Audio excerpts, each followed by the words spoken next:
But it has been a crap year. So what have we learnt out of 2020? Now, we've learned a lot, but just like after an election, I try to boil it down to 5 major things.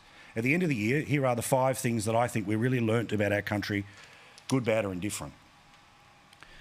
I think we learnt that there are too many people who are happy to give up their freedoms and give up their freedoms very quickly. The idea that these can be taken in the name of a pandemic, but then given back to us a very long time after so-called 14 days to flatten the curve. Instead, it can be 14 weeks in some parts of the country. The premiers exposed the weaknesses in our federation, where they acted like separate countries with a shared bank account. While this has been largely approved of by the Australian people, I think there's something wrong with it. We have to be Australians first and then your state second, because if we're not, then we're not a country. And we're one of the greatest, if not the greatest country in the world because of our shared values. Those shared values must also include our ability to freely interact with each other, for families to be reunited, for fairness at the border.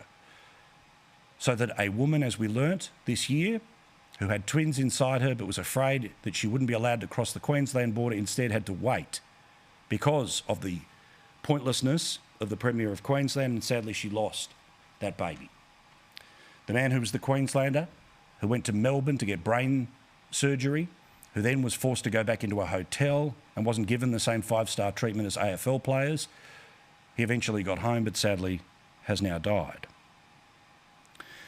Big government. People loved it this year.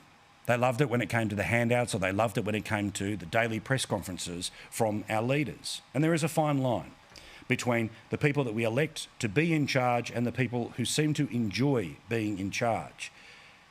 And while they are simultaneously taking away your freedoms, at the same time as pretending to protect you, that's not right.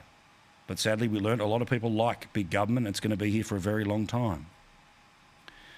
Many people learned not to trust China this year, be it their coercive economic power, be it the way that big tech has bent to censor things on their behalf, or things like the World Health Organization that we put money into, that did the bidding of China, let alone so many other things we've talked about on this show.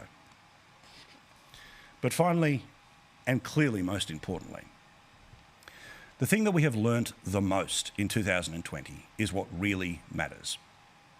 In a year when many of the bells and whistles were denied to us, our family and our friends are always what matters.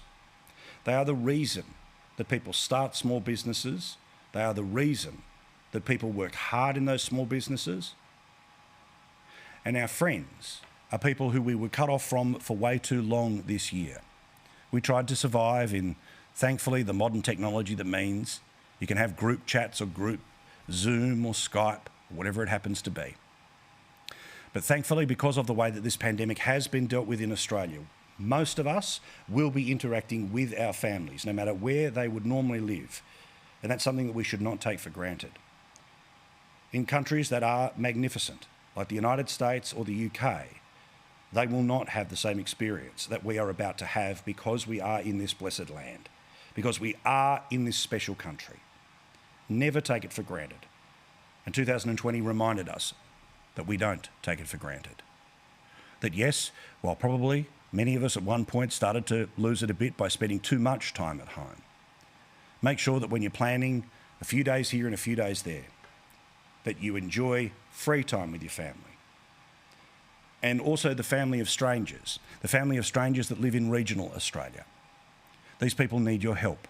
All year, we celebrate them in the Our Town shows that we do each and every month. I've said a million times, make sure you book a holiday.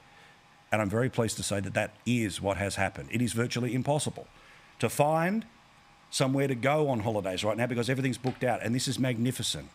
So when you are at whatever coastal village, country town, or other state you're planning to visit, make sure that you visit as many shops as possible, eat out as often as you possibly can, because that simple generosity of assisting those businesses assists your fellow Australian families, the people who struggle every day, the people who don't expect much, but have lost too much this year.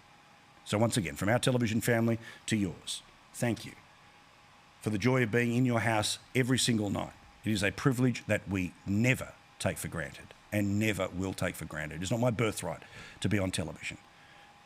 Every night when that light goes red, it is the best experience of my professional life. And I look forward to talking with you for many, many years to come.